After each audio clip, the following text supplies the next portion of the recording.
नमस्कार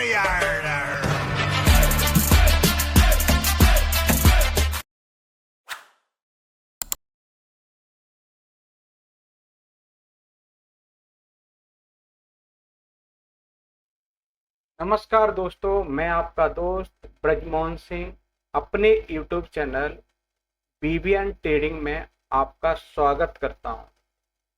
यह video purely education purpose से है। इस स्ट्रेटजी में हमने कोई भी किसी भी तरह की बाइंग या सेलिंग की राय नहीं है। इसमें हम सिर्फ ये चीज सीखेंगे कि ये स्ट्रेटजी काम कैसे करती है। अगर इस स्ट्रेटजी पे हम 100 या 200 बार बैक टेस्ट करके, फॉरवर्ड टेस्ट करके हम इसको अपनी ट्रेडिंग में शामिल कर सकते हैं। तो इसमें क्या है, इसमें हमने फिबोनाची नंबर के कॉम्बिनेशन से हमने इस स्ट्रेटजी को डेवलप किया है। इस स्ट्रेटजी में क्या है कि EMA 30, EMA 34, EMA 55। एक्चुअली में EMA है ना, एक शॉर्ट फॉर्म है एक्सपोनेंशियल मूविंग एवरेज। एक एक्सपोनेंशियल मूविंग एवरेज है ना, ये फास्ट मूविंग एवरेज है SMA से, यानी कि सिंपल मूविंग एवरेज से ये फास्ट मूविंग एवरेज है। इसमें केस 1 में हम क्या करेंगे कि वो EMA, तीनों EMA के ऊपर अगर वो क्लोज करता है और प्रीवियस स्विंग हाई को ब्रेक करता है, तो उस कंडीशन में हमारी लॉन्ग एंट्री प्लान की जा सकती है। और स्टॉप लॉस के लिए या तो EMA, तीनों EMA के नीचे रख सकते हैं, या फिर कोई नियर वाइज स्विंग लो के हिसाब से हम स्टॉप लॉस रख सकते हैं। इसी प्रकार हम शॉर्ट एंट्री के लिए प्राइस क्या करें कि इन तीनों EMA के नीचे क्लोज कर जाए और उस कंडीशन में एक किसी स्विंग लो को ब्रेक करे, तब हम उसमें शॉर्ट एंट्री प्लान कर सकते हैं। उसके स्टॉप लॉस के लिए हम इसका नियर वाइज स्विंग हाई या तीनों EMA के ऊपर रख सकते हैं। यह स्ट्रेटजी हम किसी भी टाइम फ्रेम पर अप्लाई कर सकते हैं, बैक टेस्ट कर सकते हैं, और कहीं भी किसी भी मार्केट में इसको हम अप्लाई कर सकते हैं। दूसरा केस ये है कि यदि प्राइस ओपन हो बिलो EMA 30, 34, 55, यदि तीनों EMA के नीचे ओपन हो जाता है और क्लोज कर जाता है तीनों EMA के ऊपर, तो उस कंडीशन में यहां लॉन्ग एंट्री प्लान कर सकते हैं। स्टॉप लॉस के लिए जिस कैंडल ने नीचे ओपन होकर ऊपर क्लोज किया है, उसी के लो का स्टॉप लॉस रखे हैं हम इसमें ट्रेड प्लान कर सकते हैं। टारगेट के लिए नियरेस्ट स्विंग हाई ले सकते हैं, या फिर आप इस लंबे समय के लिए रखें तो हम वेट कर सकते हैं जब तक प्राइस इन तीनों मूविंग एवरेज के नीचे नहीं आ जाता, तब तक हम इसमें स्विंग ट्रेड को राइड कर सकते हैं। इसी प्रकार इसमें हम शॉर्ट एंट्री के लिए प्राइस ओपन तो हो तीनों मूविंग एवरेज के ऊपर, यानी कि EMA 30, 34, 35 इनके ऊपर ओपन हो और क्लोज नीचे कर जाए, तो जो ओपनिंग कैंडल का जो है हाई होगा वो स्टॉप लॉस होगा, और लो ब्रेक होने पर हमारी शॉर्ट एंट्री प्लान की जा सकती है। स्टॉप लॉस के लिए उसी का हाई रहेगा। टारगेट के लिए हम इसको प्रीवियस सपोर्ट जोन या कोई नीचे में है ना डिमांड जोन है, उसको हम रख सकते हैं। इस स्ट्रेटजी को हम चार्ट पर समझते हैं कि चार्ट पर इसको किस तरह से अप्लाई किया जा सकता है, और इसको हम हर टाइम फ्रेम पे देखने का प्रयास करें। तो ये है हमारे पास धन का चार्ट। इस धन के प्लेटफॉर्म में हम इंडिकेटर लगाएंगे, इंडिकेटर लेंगे हम ईएमए यानी कि एक्सपोनेंशियल मूविंग एवरेज एक्सपोनेंशियल। इनमें हमने क्या है, 3 मूविंग एवरेज को ले लिया। पहला मूविंग एवरेज है हमारे पास, वो रहेगा 34। हम इसे ब्लू कर लेते हैं, इसे थोड़ा ड्रैग कर देते हैं और यहाँ पे इनपुट में जाके यहाँ हम 30 इन कर सकते हैं। ठीक है, अब हम दूसरा कितना के लेंगे, दूसरा का ईएमए लेंगे, वो लेंगे 34 का। इसका भी हम कलर ये वाला कर देते हैं और इसको थोड़ा ड्रैग कर देते हैं। ठीक है, तीसरा मूविंग एवरेज हमारा रहेगा, वो रहेगा, हम इसका कलर को रेड कर देते हैं, थोड़ा वाइट कर देते हैं और 55। ठीक है, इस प्रकार हम सारे मूविंग एवरेज को प्लॉट कर लेंगे। जैसे ये डेली चार्ट हमारा पास में क्या है कि ये प्राइस इस मूविंग एवरेज के ऊपर क्लोज हो जाए, जैसे ये क्लोज हो गया। अब हमारी एंट्री का प्लान होगी, वो एंट्री होगी स्विंग हाई के आसपास। अगर हमारे पास इस स्विंग हाई के आसपास हमारी एंट्री प्लान कर सकते हैं इस ईएमए, क्योंकि इसने स्विंग हाई ब्रेक कर दिया। और इन 3 ईएमओ को हम देखते हैं तो एक स्लोप बना और यहाँ पे प्राइस क्या किया, ये ट्रेंडी होने लगी। स्टॉप लॉस के लिए हम क्या करेंगे, स्विंग लो का प्लान कर सकते हैं। ये स्विंग लो आपका स्टॉप लॉस रहेगा। टारगेट के लिए हमारे पास में क्या है, या तो इन तीनों ईएमओ के नीचे क्लोज आ जाए या फिर ये प्रीवियस स्विंग हाई हम टारगेट के लिए रख सकते हैं। इसी प्रकार अगर हमें शॉर्ट एंट्री करनी हो तो हम शॉर्ट एंट्री के लिए हम क्या करेंगे कि प्राइस इन 3 ईएमओ के नीचे क्लोज कर जाए और क्या करे, वो प्रीवियस स्विंग लो को ब्रेक करे तो हम उसको टारगेट के लिए कोई भी डिमांड जोन है आपका उसे रखा जा सकता है। इस प्रकार से हम इन 3 नियमों के हिसाब से हम एंट्री प्लान कर सकते हैं। अब ये रहा केस 1। केस 1 में क्या है कि तीनों मूविंग एवरेज के ऊपर प्राइस आ जाए और किसी प्रीवियस स्विंग हाई को ब्रेक कर दे तो हम स्विंग लो के स्टॉप लॉस के हिसाब से उसको राइड कर सकते हैं। जैसे हमारी यहाँ पे आ गई, यहाँ इसने ये ब्रेक किया, स्विंग लो का स्टॉप लॉस रहा, टारगेट के लिए हमारे पास जो है ये वाला एरिया रह गया। जैसे कि हमारे पास ये स्विंग हाई ब्रेक किया, ठीक है। अब इस स्विंग हाई को ब्रेक करने के बाद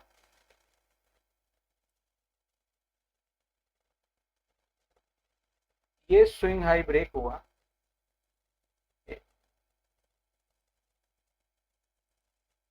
ये वाला स्विंग हाई ब्रेक हो गया, ठीक है। यहां पे ब्रेक कर दिया, स्टॉप लॉस स्विंग लो और टारगेट स्विंग हाई, ठीक है। अब इसी प्रकार हम पीछे जाते हैं, पीछे देखो तो हम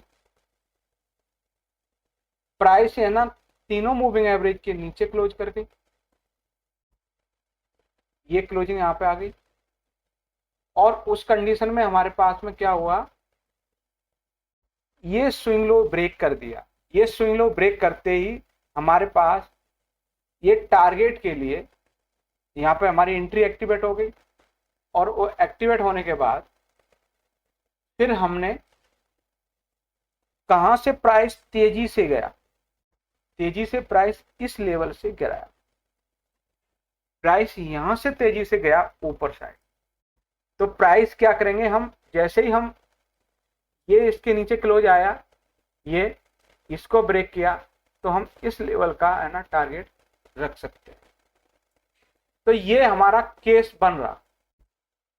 केस 1 में क्या था कि हमारी तीनों मूविंग एवरेज के नीचे या फिर ऊपर प्राइस क्या करे, क्लोज करे और प्रीवियस स्विंग हाई या स्विंग लो को ब्रेक करे। उस कंडीशन में हमारी लॉन्ग या शॉर्ट एंट्री बन सकती है। टारगेट के लिए हम प्रीवियस हाई या प्रीवियस लो रख सकते हैं, ठीक है।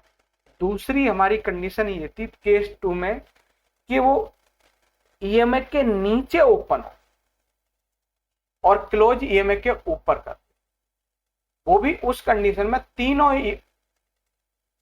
ईएमए के ऊपर होना चाहिए, जैसा कि हम इसमें देखते हैं। ये देखिए प्राइस इन तीनों मूविंग एवरेज के ऊपर है ना, क्लोज कर दिया, ऊपर नीचे हुआ, तो ये हमारा स्टॉप लॉस रहेगा और एंट्री इसके हाई के ऊपर रहेगी। टारगेट के लिए ये रहेगा स्विंग हाई, ठीक है। अब फिर इसकी ओपनिंग नीचे आई, या फिर इसी बात करें कि इसकी ओपनिंग ऊपर और नीचे क्लोज हुई, इस कंडीशन ये स्टॉप लॉस लगा के ये लो ब्रेक करेगा, हमारी एंट्री एक्टिवेट हो जाएगी।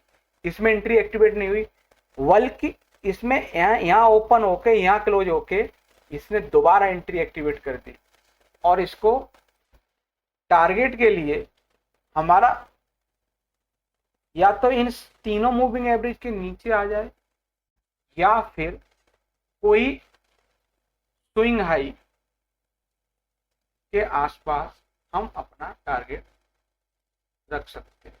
ये देखिए ये हमारा क्या था, एक स्विंग हाई। तो एक केस 1 केस 2 दोनों की शॉर्ट लॉन्ग एंट्री बिल्कुल क्लियर हो गई हो। अब हम इसको टाइम फ्रेम चेंज करते हैं। अब हम टाइम फ्रेम वीकली ले लेते हैं। वीकली में भी हमारे पास में क्या है कि वो प्राइस इसके एबव क्लोज हो जाए और स्विंग हाई ब्रेक हो जाए। यहाँ ब्रेक हुआ तो टारगेट के लिए स्विंग लो ये रख सकते हैं। अब हमारे कंडीशन क्या थी, कंडीशन एक और ये थी कि प्राइस है ना, केस 2 में प्राइस ओपनिंग ऊपर हो क्लोज नीचे हो, तो स्विंग लो ब्रेक होने पे एंट्री हो सकती है। जैसे यहाँ पे भी है ना, ओपनिंग ऊपर नीचे, और जैसे इसका लो ब्रेक हुआ हमारी एंट्री एक्टिवेट हो गई। अब हमारे पास में क्या है, हमारे पास में दूसरा केस सेकंड क्या है, हमारे पास केस सेकंड यहाँ देखो वीकली चार्ट पे ओपनिंग क्या है, हमारे पास ओपनिंग है मूविंग एवरेज के नीचे, क्लोज है मूविंग एवरेज के ऊपर, ठीक है। ये स्टॉप लॉस रखे, यहाँ एंट्री प्लान करके, ये स्विंग हाई आप क्या करोगे, ये आप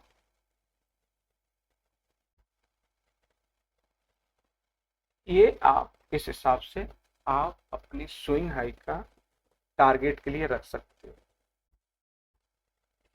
यहाँ पे हमें एंट्री मिल गई, ये आपका स्टॉप लॉस हो गया। टारगेट के लिए 1:2 हम रख सकते हैं। अगर वीकली चार्ट पे देखा जाए तो ये कितना स्ट्रॉन्ग मूविंग एवरेज को क्रॉस किया, ठीक है। अब हमारे पास में है ना, नेक्स्ट है ना, हम देखेंगे वो देखेंगे मंथली चार्ट। ऐसे ही मंथली चार्ट पे देखते हैं कि मंथली चार्ट पे क्या करें कि क्लोज कर जाए। क्लोजिंग कहाँ आनी चाहिए, क्लोजिंग आनी चाहिए ईएमए के ऊपर, ये आ गई। उस कंडीशन में स्विंग हाई को ब्रेक करे, तो या तो हम रेंज कैलकुलेशन के हिसाब से ये पूरी रेंज उठा के ऊपर साइड शिफ्ट रख सकते हैं, या फिर नियर बाई कोई स्विंग लो अगर नजर आ रहा है ना, सॉरी स्विंग हाई नजर आ रहा है, उसका हम टारगेट रख सकते हैं। जैसे हम आप बताएं कि ये देखो इस कंडीशन में ये मंथली चार्ट है, क्लोजिंग हम इसके अबव आ गए, ये क्लोजिंग हम यहाँ आ गए। अब क्या करेंगे, स्विंग हाई का ब्रेक होने का वेट करें। स्विंग हाई ब्रेक कर दिया तो ये पूरी रेंज के हिसाब से भी हम टारगेट, ये वाली पूरी रेंज उठा के हम इसके आसपास यहाँ रख सकते हैं, एक टारगेट ये हो जाता है। या फिर मंथली टाइम फ्रेम पर इन तीनों मूविंग एवरेज के नीचे क्लोज आ जाता है। अगर वो इसके नीचे क्लोज कर देता है तब हमारा एग्जिट आ जाता है। तो अगर हम इसको देखें तो एग्जिट, अगर हम मंथली चार्ट के हिसाब से देखा जाए तो एग्जिट तो अभी तक आया ही नहीं, एग्जिट आया था इस लेवल के। एंट्री हमें यहाँ मिली और एग्जिट हमें यहाँ पे, इन तीनों मूविंग। फिर इसके हिसाब से ही अगर हम मंथली चार्ट पर देखा जाए तो हमारे पास ये देखिए, ये फिर एंट्री आप एग्जीक्यूट हो गई, क्योंकि हम यहाँ इसके ऊपर क्लोज करें, ये स्टॉप लॉस रहेगा और हम यहाँ पे एंट्री के लिए अब तक आप एंट्री। तो इस तरह से हम हर चार्ट पर इसको अप्लाई करके देखेंगे। इसमें हम सीखेंगे कि किस तरह से हम इस पे है ना हम अपनी ट्रेड प्लान कर सकते हैं। आप डेली कम से कम 20 से 50 स्टॉक को डेली इस पे है ना आप देखो कि इसके ऊपर है या इसके नीचे है, स्विंग लो को ब्रेक करता है तो किस तरह से ये मूवमेंट करता है। अब हम इसका एक स्कैनर भी तैयार कर सकते हैं। स्कैनर के लिए हमें क्या करना होगा कि हम गूगल पर सर्च करेंगे चार्टिंग, जैसे ये है, यहाँ पे लिखेंगे, वेबसाइट पे जाएंगे चार्टिंग, ठीक है, हम चार्टिंग पे आ गए, यहाँ लॉगिन कर लेंगे, हम ऑलरेडी लॉगिन है तो हम यहाँ पे क्रिएट स्कैन हम स्कैन कर सकते हैं। इसमें क्या करेंगे, सबसे पहला हमारा काम क्या है कि हम उसको क्या क्या हम चाह रहे थे कि उसका लेटेस्ट जो क्लोज है कहाँ मिलना चाहिए, वो ग्रेटर देन EMA 30, जो एक्सपोनेंशियल 13 EMA है इसको करेक्शन करके 13 कर दें और हम स्कैन कर लें तो हमारे पास 1700 स्टॉक आ गए। अब इसमें क्या है, पहला फिल्टर लग गया। अब हम क्या कर रहे हैं, हमें चाहिए क्रॉस क्लोज, क्या करें, क्रॉस एबव चाहिए तो हम इसे क्रॉस एबव कर देते हैं। फिल्टर करके हमारे पास स्टॉक कितने रह गए, 127। अब इसमें हम दूसरी कंडीशन क्या लगाएंगे कि जो EMA 30 है, जो EMA 30 है वो ग्रेटर देन यानी उससे ज्यादा होना चाहिए, किससे, EMA 34 से। तो हम क्या करेंगे, EMA 13 is greater than EMA 34, लो 34, इसको हम स्कैन कर देंगे तो हमारे जो स्टॉक 127 थे वो स्कैन होके 87 आ गए। तीसरी कंडीशन हमारी क्या थी कि EMA 34 जो है, EMA 34 है वो ग्रेटर देन होना चाहिए EMA 55 से। तो हम यहाँ पे एक्सपोनेंशियल, यहाँ पे हम 55 करेक्शन करके 55 कर देते हैं, ठीक है, यहाँ 34 कर देते हैं। ये क्या करे, 34 और, ठीक है। अब हमारे पास ये स्टॉक निकल के आ गए वो 75 हो, ठीक है। अब इन स्टॉक को एक एक करके चेक कर लेते हैं कि ये वाला जो स्टॉक है जो बीनीथ लेवल 3 है ना, ये क्या हमारे स्कैन के हिसाब से ये एक्चुअल में है कि नहीं। अब हम ये कहाँ पे डेली चार्ट पे करें तो हम क्या करेंगे, इसको डेली चार्ट पे यहाँ आप चेक कर लें। यही था कि EMA 13 34 से ज़्यादा हो, 34 35 से और 55 से ज़्यादा हो। तो इस कंडीशन में ये था। इसमें प्राइस क्या है, अब इसने स्विंग हाई को भी ब्रेक कर दिया तो हम स्विंग लो के इस स्टॉप लॉस के हिसाब से प्लान कर सकते हैं। इसके टारगेट के लिए हमारे पास पहले जो स्विंग लो देख लेते हैं जहां से प्राइस तेजी से गिरा, ये हम टारगेट के लिए रख कर सकते हैं। इस तरह से हम सारे स्कैन कर सकते हैं। ये केस 1 का स्कैनर हो गया। अगर हमें केस 2 चाहिए, इसको हम यहाँ से रन सेव भी कर सकते हैं होगा। अगर हमें केस 2 का चाहिए तो केस 2 में क्या करेंगे, हम केस 2 के लिए हमें पास में है ना, फिर हम करेंगे क्या करें, हमारी जो प्राइस जो है ना, प्राइस क्या करें, हमारी जो प्राइस जो ओपनिंग होगी, प्राइस का जो ओपन है वो किसके नीचे होना चाहिए, प्राइस ओपन